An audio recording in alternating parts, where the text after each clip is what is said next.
Hello, আসসালামু আলাইকুম। আমার নাম হচ্ছে তাহমিদ বিল্লাহ। আমি বইয়ের সিসি 24 ব্যাচের একজন বর্তমান স্টুডেন্ট এবং এই বছর এডমিশন টেস্টের মধ্যে আমি বুয়েটে 211তম, ডিউতে 137তম, কুয়েট এবং চুয়েটেও খুবই ভালো একটি পজিশন অর্জন করতে পেরেছি। আজকের এই ভিডিওটার মাধ্যমে আমি একটি খুবই কমন কোশ্চেনের আনসার দেওয়ার চেষ্টা করব। সেটা হচ্ছে ভার্সিটি নাকি ইঞ্জিনিয়ারিং, কোন প্রিপারেশনটা নিলে তোমার জন্য বেস্ট হবে।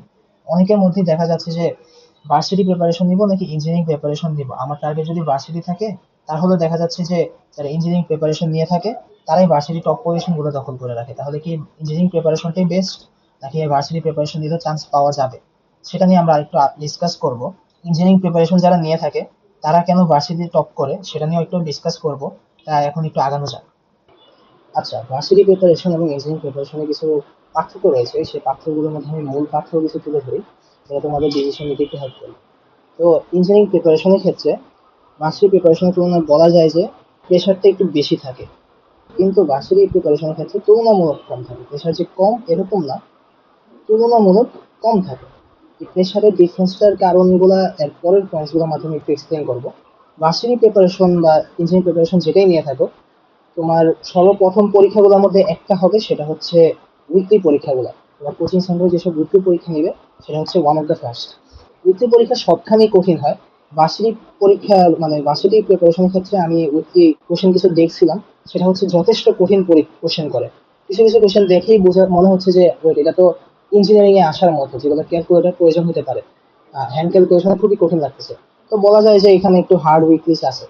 এখন কথা হচ্ছে যে কঠিন বিক্রিতে তোমাদের কোনো সমস্যা নাও হতে পারে, তবে সমস্যা হচ্ছে যে যদি বেশি কঠিন হয়ে যায় তোমাদের কাছে খুবই ডিমোটিভেটিং লাগতে পারে। এখন ভার্সিটি উইকলি কোশ্চেনও কঠিন হয়ে থাকে, কিন্তু ইঞ্জিনিয়ারিং এর ক্ষেত্রে যদি যাই, সেখানে উইকলি কোশ্চেন গুলো আরো কঠিন, ইভেন হার্ড। এখন আরো কঠিন, যেহেতু উইকলি পরীক্ষাগুলো আরো কঠিন হয়ে থাকে, এসব কভার দেওয়ার জন্য বা তোমার যদি রেজাল্ট একটু ভালো করতে চাও তার জন্য তোমার আরো বেশি পড়ালেখা লাগবে, অথবা আরো কি বলে আরো গোছানো ভাবে পড়ালেখা করতে হবে। সেই ক্ষেত্রে তোমার প্রেশারটা অবভিয়াসলি একটু বেশি নিতেই হবে, তাই না? ভার্সিটি প্রিপারেশনের ক্ষেত্রে যতটুকু প্রেশার লাগবে, সেই ক্ষেত্রে তোমার ইঞ্জিনিয়ারিং এর ক্ষেত্রে একটু হলেও বেশি নেওয়া লাগবে। এই জন্য ইঞ্জিনিয়ারিং এর প্রেশারটা একটু বেশি থাকে। তাছাড়াও যারা ভার্সিটি প্রিপারেশনে, তাদের মেইন টার্গেটই থাকে যে কোনো একটা ভার্সিটি, আর প্রত্যেকটা ভার্সিটির কোশ্চেন প্যাটার্নটা ডিফারেন্ট হলেও প্রিপারেশন মোটামুটি সেম হয়ে থাকে। তো সেই ক্ষেত্রে তোমার বলা যায় যে ভার্সিটি প্রিপারেশনের যেহেতু টার্গেট একটাই, যে কোনো একটা ভার্সিটির মধ্যে তোমার চান্স পেতে হবে, সেক্ষেত্রে তোমার বিভিন্ন জায়গায় পা দেওয়া লাগে না। তোমার একটাই টার্গেট, একটাই প্রিপারেশন। ভার্সিটি প্রিপারেশনের মাধ্যমে তোমার একদম স্ট্রেট প্যাথে তুমি ভার্সিটি ক্ষেত্রে ঢুকতে পারবে। আর এই ক্ষেত্রে বলা যায় যে ভার্সিটি প্রিপারেশন যদি নিয়ে থাকো, তোমার ইঞ্জিনিয়ারিং কভার হবে না। Engineering doesn't gate cover. কিন্তু তুমি যদি ইঞ্জিনিয়ারিং পড়ে থাকো, যে কোনো কোচিং সেন্টারেই পড়ো না কেন, তোমার যদি ইঞ্জিনিয়ারিং প্রিপারেশন নিয়ে থাকো, ইঞ্জিনিয়ারিং প্রিপারেশনের ক্ষেত্রে তুমি যদি এইচএসসির বেসিকটা ঠিক মতো গুছানো রাখো এবং তোমার প্রিপারেশনের পাশাপাশি খুব পরিশ্রম করে থাকো, তোমার দেখা যায় যে ভার্সিটি প্রিপারেশনের 70 to 80% কভার হয়ে যায়। 70 to 80% ভার্সিটি কভার। এখন বাকি 10 to 20% যেটা আছে, বা 20 to 30% যেটা আছে, সেক্ষেত্রে তোমার ইঞ্জিনিয়ারিং প্রিপারেশন নিয়ে থাকে, সেটা কভার দেওয়ার জন্য কোশ্চেন ব্যাংক এবং হচ্ছে তোমার মেইন বুকটা রিডিং দেওয়া লাগবে। কোশ্চেন ব্যাংকটা দেওয়া লাগবে কারণ অবভিয়াসলি তোমার ভার্সিটি কোশ্চেন প্যাটার্নটা বুঝতে হবে, সেই জন্য অবভিয়াসলি এটা দেওয়া লাগবে। তুমি যদি ঢাকা ইউনিভার্সিটি টার্গেট রাখো, সেক্ষেত্রে তোমার ভার্সিটি কোশ্চেন ব্যাংক পুরোটা না পড়লেও হবে, শুধু ঢাকা ইউনিভার্সিটি কোশ্চেন ব্যাংকটা পড়লেও হবে। বাট তোমার কোশ্চেন ব্যাংকটা পড়াই লাগবে। তারপরে তার সাথেও দেখতে পারতেছে যে মেইন বুকটা আমি রিডিং করতে বলতেছি। মেইন বুকটা রিডিং করার মেইন উদ্দেশ্য হচ্ছে, তোমার ইঞ্জিনিয়ারিং এর প্রিপারেশন তুমি যদি নিয়ে থাকো, ইঞ্জিনিয়ারিং প্রিপারেশনের ক্ষেত্রে তোমার মেইনলি হচ্ছে ম্যাথ টার্গেটেড, অথবা তোমার থিওরিটা বেশি ফোকাস হয় না। কেমিস্ট্রির ক্ষেত্রে কিছু থিওরি আছে, কিন্তু সেই থিওরিটাও বলতে গেলে অনুধাবনমূলক কোশ্চেন্স এর মতো। কিন্তু তোমার ভার্সিটি যত পরীক্ষা আছে ঢাকা ইউনিভার্সিটির বাইরে, সবগুলোই বলতে পারো, আর জগন্নাথ ইউনিভার্সিটিও আছে, এই দুটো ইউনিভার্সিটির বাইরে তোমার এমসিকিউ পরীক্ষাটাই হচ্ছে মেইন। আর এমসিকিউ পরীক্ষার মধ্যে একদম মুখস্থ টাইপ কিছু কোশ্চেন থাকে, যেটা তোমার মেইন বুক যদি রিডিং না দাও তুমি কখনই করতে পারবে না। সেক্ষেত্রে তোমার মেইন বুক রিডিং এবং কোশ্চেন ব্যাংকটা পড়া লাগবে। তারপরে তার সাথে আরো একটা জিনিস বলতে পারি, যেহেতু ইঞ্জিনিয়ারিং প্রিপারেশনের পাশাপাশি ভার্সিটি টার্গেট সাধারণত সবাই রাখে, সেক্ষেত্রে তোমার কোশ্চেন ব্যাংক এবং হচ্ছে মেইন বুকটা সবাই পড়ে থাকে। সেক্ষেত্রে তোমার ইঞ্জিনিয়ারিং প্রিপারেশন অলরেডি তোমার ভার্সিটি পড়া থেকে বেশি হয়ে থাকে, তার সাথে আবার ভার্সিটি পড়াটাও টুকটাক করা লাগে। তো সেই ক্ষেত্রে বলাই যাচ্ছে যে ইঞ্জিনিয়ারিং পড়াটা ভার্সিটির তুলনায় অনেক বেশি। আর সেই বেশি পড়াটা কভার দেওয়ার জন্য তোমার অবশ্যই প্রেশারটা একটু বেশি নিতে হবে। এই জন্য বলা যাচ্ছে যে ইঞ্জিনিয়ারিং প্রেশারটা ভার্সিটি থেকে অনেক বেশি। এটা হচ্ছে আমার মতে। এখন তুমি যদি প্রেশারটা সহ্য করতে পারো, তোমার ইঞ্জিনিয়ারিং প্রিপারেশন নিয়ে থাকলে একটা জিনিস দেখা যায় যে, যেহেতু ইঞ্জিনিয়ারিং প্রিপারেশনে এক্সট্রা অনেক কিছু পড়ায়, যেটা হচ্ছে তোমার ভার্সিটি প্রিপারেশনে প্রয়োজন হয় না বেশিরভাগ ক্ষেত্রে, কিন্তু কিছু কিছু জিনিস আছে যেটা প্রয়োজন হয়। যে কিছু কিছু কোশ্চেন আছে যেটা হয়তো ইঞ্জিনিয়ারিং কোশ্চেন ব্যাংক থেকে হুবহু তুলে দেয়, যেটা তুমি ইঞ্জিনিয়ারিং প্রিপারেশন নিলেই পারবা। তো সেটা কভার দেওয়ার জন্য তুমি ইঞ্জিনিয়ারিং প্রিপারেশন থাকলে হয়তো এক দুটো এমসিকিউ যেটা কঠিন আছে, এক এক দুটো এমসিকিউ হয়তো কমন পেয়ে যাবা, যেটা হচ্ছে তোমার ভার্সিটি প্রিপারেশন নিয়ে থাকলে হয়তো পাবা না। কিন্তু সেই ক্ষেত্রে তোমার এক দুটো এমসিকিউ নেওয়ার জন্য তোমার হয়তো কত 100-200 ঘন্টা আরো বেশি এক্সট্রা পড়া লাগতেছে। তাহলে কি তোমার কি ওয়ার্থ ইট মনে হয়? যদি মনে হয় তাহলে অবশ্যই, আর যদি না মনে হয় তাহলে ভার্সিটি যদি টার্গেট থাকে তাহলে ভার্সিটি প্রিপারেশন অবভিয়াসলি বেটার হবে। আচ্ছা, এখন আমাদের নেক্সট সেকশনে চলে গেলাম। সেটা হচ্ছে একটা question: does engineering preparation actually cover varsity fully? মানে তোমার সম্পূর্ণ কভার হবে কিনা ইঞ্জিনিয়ারিং প্রিপারেশনের মাধ্যমে। তোমার এর আগের সেকশনের মাধ্যমে আমি এক্সপ্লেন করছিলাম যে অলমোস্ট 70-80% ভার্সিটির পড়া ইঞ্জিনিয়ারিং পড়ার মাধ্যমেই হয়ে যায়। কিন্তু সেটা কেন? আচ্ছা, তুমি ইঞ্জিনিয়ারিং প্রিপারেশন তুমি যদি নিয়ে থাকো, সেটা হচ্ছে তোমার সম্পূর্ণ ক্যালকুলেটর নির্ভর। বেশিরভাগ ম্যাথে তুমি ক্যালকুলেটর মাধ্যমে হুবহু সলভ করতে পারবা, কিন্তু তাছাড়াও হচ্ছে তোমার ক্যালকুলেটর ছাড়াও খুবই অনেক অনেক কনসেপ্ট তোমার জানা লাগে, যেটা তোমার ইউজ করার মাধ্যমেই তুমি ক্যালকুলেটর ইউজ করার ধাপে যেতে পারবা। এই কঠিন কঠিন ম্যাথে তুমি যদি অভ্যস্ত হয়ে যাও, তুমি যখন ভার্সিটি কোশ্চেন ব্যাংকটা খুলবা, তখন তোমার কোশ্চেন ব্যাংকে দেখে মনে হবে ওয়েট, এইসব কোশ্চেন তো খুবই ইজি। তোমার এক্সট্রা নতুন একটা জিনিস শেখা লাগবে, সেটা হচ্ছে তোমার হ্যান্ড ক্যালকুলেশন। এখন তুমি হ্যান্ড ক্যালকুলেশন তো ক্লাস 1 থেকে আসলে করে আসতেছো, তুমি যদি ঠিক মতো পড়ে থাকো হ্যান্ড ক্যালকুলেশন নিয়ে খুবই প্যারা নেওয়া লাগবে না। আর তারপরে দেখা যায় যে অনেকের হ্যান্ড ক্যালকুলেশনের সমস্যা আছে। তো তোমার যদি মনে হয় ইঞ্জিনিয়ারিং তোমার টার্গেট নয়, অথবা তোমার ইঞ্জিনিয়ারিং তোমার দ্বারা হবে না, তোমার ভার্সিটি প্রিপারেশনটাই নেওয়া উচিত। তোমার হ্যান্ড ক্যালকুলেশনটা একটু বেশি করে প্র্যাকটিস করা লাগবে সেই ক্ষেত্রে, তোমার যদি হ্যান্ড ক্যালকুলেশনটা ঠিক করতে হয়। বাট আরো একটা অপশন আছে, তুমি পুরো ভার্সিটির কথাই যদি চিন্তা মাথা থেকে বের করে দাও, তুমি ইঞ্জিনিয়ারিং প্রিপারেশন নিতে পারবা, বাট অবভিয়াসলি সেটা আসলে খুবই আনকমন হয়ে যায়। তো সেই ক্ষেত্রে তোমার হ্যান্ড ক্যালকুলেশনটা এক্সট্রা প্র্যাকটিস করা লাগবে, আর সেই টাইমটা পেতে আইদার তোমার অনেক বেশি পরিশ্রম করা লাগবে, অথবা তোমার টাইমটা ফ্রি করা লাগবে। আর টাইম ফ্রি করার একটা উপায় হচ্ছে ইঞ্জিনিয়ারিং প্রিপারেশন না নিয়ে ভার্সিটি প্রিপারেশন নিতে পারো।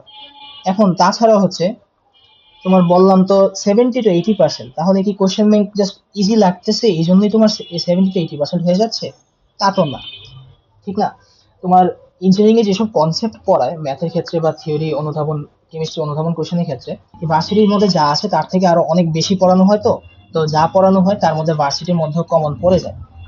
তো তোমার কনসেপ্ট তো সব কমন চলেই আসতেছে। বড় বড় কোশ্চেনের ক্ষেত্রে তো তোমার এক্সট্রা পড়া লাগতেছে না, শুধুমাত্র হ্যান্ড ক্যালকুলেশন আর তোমার এর আগের সেকশনে যা বললাম কোশ্চেন ব্যাংক এবং মেইন বুকটা পড়া লাগতেছে। তো সেই ক্ষেত্রে বলা যায় যে ইঞ্জিনিয়ারিং প্রিপারেশনটা আসলেই তোমার ভার্সিটি প্রিপারেশন কভার করে ফেলে। এখন আরো একটা জিনিস হচ্ছে, তুমি এই বছর শুনবা যে ঢাকা ইউনিভার্সিটি কোশ্চেনটা খুবই কঠিন করছে। ঢাকা ইউনিভার্সিটি কোশ্চেন দেখে বলতেছে, অনেকেই হয়তো কমেন্ট করছিল অথবা পোস্ট করছিল যে, অনেকেই বলতো ইঞ্জিনিয়ারিং প্রিপারেশন নিলে হয়তো ভার্সিটি প্রিপারেশনটা হয়ে কভার হয়ে যায়, কিন্তু সেটা হচ্ছে একটা ভুয়া কথা।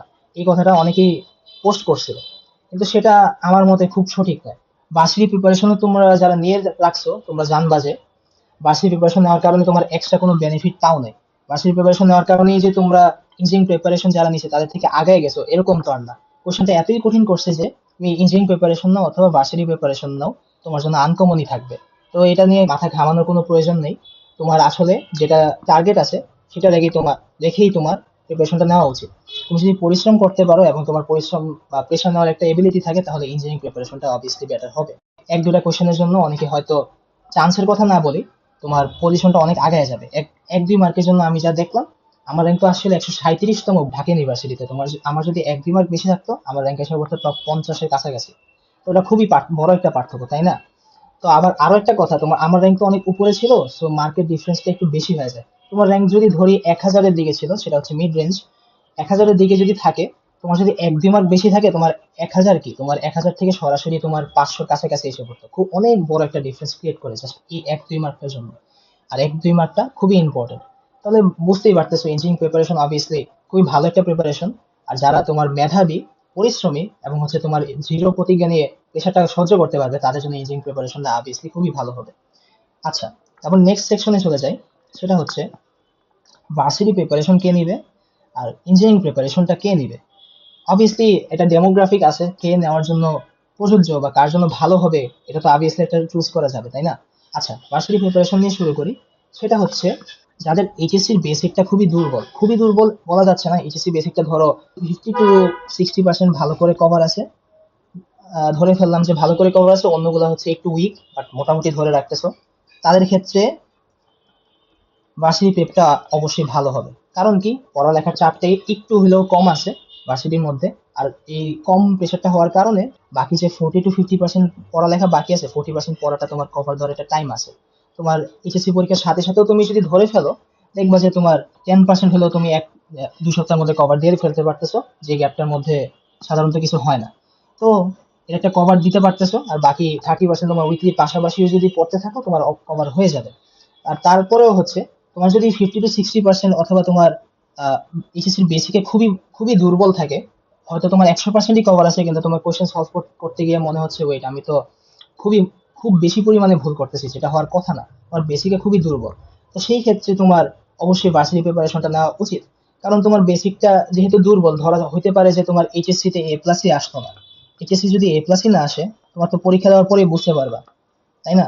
এইচএসসি যদি এ প্লাসই না আসে তাহলে তো তোমার ভার্সিটি প্রিপারেশন অবশ্যই বেটার হবে। তোমার যদি আনসিওর থাকো, ধরো তোমার টার্গেটটা ছিল ইঞ্জিনিয়ারিং, তো তুমি শিওর না এ প্লাস আসবে নাকি আসবে না, তোমার যদি একটা আনসিওরিটি থাকে তাহলে অবশ্যই ইঞ্জিনিয়ারিং নিবা, নট ভার্সিটি। আনসিওরিটি থাকতে সমস্যা নাই, ইঞ্জিনিয়ারিং থেকে যখন ভার্সিটি বা এইচএসসি রেজাল্টটা দিবে তখন চাইলে শিফট করতে পারো, এটা কোনো সমস্যা না। বাট যদি আনসিওরিটি থাকে এবং তোমার টার্গেট ইঞ্জিনিয়ারিং অথবা একটা ভালো ভার্সিটি হয় তাহলে ইঞ্জিনিয়ারিং প্রিপারেশন নিতে পারো। বাট তোমার যদি গ্যাপ থাকে আর তুমি অলমোস্ট শিওর আছো ওয়েট আমার তো এ প্লাস হওয়ার চান্স একদমই নাই, তো সেই ক্ষেত্রে ভার্সিটি অবভিয়াসলি একটা বেটার চয়েস। তাহলে কথা হচ্ছে তোমার ইঞ্জিনিয়ারিং প্রিপারেশনটা কে নেবে? ইঞ্জিনিয়ারিং প্রিপারেশন নেবে অবশ্যই যাদের এইচএসসির বেসিকটা ভালোভাবে কভার দেওয়া আছে, ধরো তোমার 80 to 90% কভার হয়ে গেছে, তো তুমি কনফিডেন্টলি বলতে পারতেছো 80 to 90% চ্যাপ্টারের বেসিক তোমার ভালো, এইচএসসি তুমি যে কোনো লেভেলের কোশ্চেনই দেওয়া হোক না কেন ম্যাক্সিমাম তুমি আনসার করতে পারবা। তোমার বাকি যে 10 to 20% আছে হইতে পারে তুমি ধরোই নেই অথবা তোমার একটু গ্যাপ রয়ে গেছে। যেমন আমার কথা যদি বলি, আমার উইকলি বা এইচএসসি শেষে দিয়ে আমার কয়েকটা চ্যাপ্টারে গ্যাপ ছিল, সেটা হচ্ছে তোমার অর্গানিক।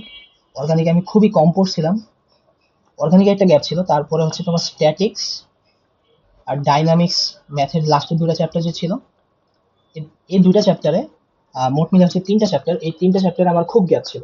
তাছাড়াও তোমার কেমিস্ট্রির মধ্যে আমার সবই পড়া হয়েছিল বাট আমার খুবই বড় একটা গ্যাপ ছিল, কেমিস্ট্রিতে একটা খুবই বড় একটা গ্যাপ ছিল। এখন আমার রেজাল্ট দেখে মনে হইতে পারে ভাই আপনি তো মনে হয় আইরনি করতেছেন, এসব গ্যাপ নিয়ে আবার কেমন দেখি, কিন্তু আসলে আমার একটা বড় একটা গ্যাপ ছিল। আমি গ্যাপটা কভার দেওয়ার জন্য আমি অ্যাকচুয়ালি এইচএসসি মানে আন্দোলন যখন শেষ হলো জুলাইয়ের, কি বলে আগস্টের 5 তারিখ যখন শেষ হলো, আমি 1-2 দিন পর থেকে আমি প্রায় মানে উইক কেমিস্ট্রি ফার্স্ট পেপার পুরোটা শেষ করে ফেলছিলাম উইকলিসের মধ্যে। 1-2 দিন পরে পড়াটা শুরু করলাম, পুরো 1-1.5 সপ্তাহ ধরে পরে ফার্স্ট পেপারটা পড়ালেখা প্লাস হচ্ছে প্র্যাকটিস সহ আমি শেষ করে ফেলছিলাম। এই 1-2 সপ্তাহের মধ্যে আমার কেমিস্ট্রি গ্যাপটা মোটামুটি ফিল আপ হয়ে গেছিল, সেকেন্ড পেপারটা উইকলি পাশাপাশি পড়তাম। এই গ্যাপটা কভার, যেহেতু গ্যাপটা খুব বড় ছিল না, তো ভালো একটা গ্যাপ ছিল, 10 to 20% তো বললাম। তোমার কেমিস্ট্রি বাকি চ্যাপ্টার গুলো তো একটা ভালো গ্যাপ ছিল বাট আমি কভার দিতে পারছি কারণ আমি অনেক পরিশ্রম করতে পারছিলাম শুরুতে। এখন আমার যতটুকু গ্যাপ ছিল সেটা আমি তাড়াতাড়ি কভার করতে পারছি, বাট তোমার গ্যাপটা তাড়াতাড়ি কভার করতে নাও পারো। তোমার যদি গ্যাপটা খুব বড় থেকে যায়, অবভিয়াসলি ভার্সিটি প্রিপারেশনটা নেওয়া উচিত আমার মতে। কিন্তু তোমার গ্যাপ যদি কিন্তু তোমার গ্যাপ যদি মিনিমাল হয়, খুব বেশি একটা না হয়, তোমার যদি কয়েকটা চ্যাপ্টারই শুধু গ্যাপ থাকে, হয়তো তোমার প্র্যাকটিসে একটু ঘাটতি ছিল বাট তোমার কনসেপ্ট জানা আছে, সেক্ষেত্রে তোমার ইঞ্জিনিয়ারিং প্রিপারেশন অবশ্যই নেওয়া উচিত। তারপরে হচ্ছে তোমার এইচএসসি যদি তোমার যদি এ প্লাসটা কোনো কারণে মিসও হয়ে যায়, ইঞ্জিনিয়ারিং ইঞ্জিনিয়ারিং এ থেকে যাও অথবা ভার্সিটিতে সুইচ করতে পারো, নো প্রবলেম। তোমার জাস্ট এইচএসসি তে এ প্লাসটা যদি থাকে তাহলে ইঞ্জিনিয়ারিং তোমার যেহেতু টার্গেটই ছিল ইঞ্জিনিয়ারিং পড়তে থাকো। আর যদি এইচএসসি তে এ প্লাস ছুটে যায় তাহলে কোনো প্রবলেম নেই, তুমি ভার্সিটিতে শিফট করে ফেলবা। তোমার ইঞ্জিনিয়ারিং এ যতটুকু পড়ে থাকছো, তুমি বিশ্বাস করো তুমি ভার্সিটির অনেকজন থেকে আগে থাকবা তুমি যদি পরিশ্রমটা এডমিশনটা আমি করো। আচ্ছা, মেইন কথা ছিল এখানেই ইঞ্জিনিয়ারিং প্রিপারেশনটা কিভাবে কাদের নেওয়া উচিত এবং ভার্সিটি কাদের নেওয়া উচিত। আর যে মিসকনসেপশনটা ছিল, অনেকেই বলতো ইঞ্জিনিয়ারিং পড়লে হয়তো হবে না, অথবা অনেকে বলতো যে ইঞ্জিনিয়ারিং পড়লেই মাত্র তুমি ভালো একটা পজিশন পেতে পারবা, সেটা আসলে খুবই ভুয়া একটা কথা। তুমি ভার্সিটি প্রিপারেশন নিলেও তুমি টপ 100-তে ইজিলি থাকতে পারবা, টপ 100। কিন্তু এটা তোমার একদম তোমার উপর ডিপেন্ড করে, তোমার পরিশ্রমের উপর, তোমার কতটুকু পড়ছো তার উপর। এটা খুবই একটা ফাউ কথা, তুমি ভার্সিটি প্রিপারেশন নিয়ে হয়তো ফার্স্ট নাও হতে পারো আর টপ 10-এও থাকতে পারবা, এটা একদম একটু লাকের উপর বাট তোমার পরিশ্রমের উপরই সম্পূর্ণ পড়ে যাচ্ছে, তোমার প্রিপারেশনটার উপর এতটা এফেক্ট ফেলবে না। তো সেই ক্ষেত্রে আমি যা বলছি একটুকুই রেখে দিলাম। তুমি আশা করি বুঝতে পারতেছো কার জন্য কোনটা বেশি প্রযোজ্য হবে, ইঞ্জিনিয়ারিং নাকি ভার্সিটি। আশা করি তোমার ডিসিশন নিয়ে এখানে কোনো ঝামেলা হবে না। আচ্ছা, এখানেই রাখি। আল্লাহ হাফেজ, খেয়াল রাখবেন ভাইয়া।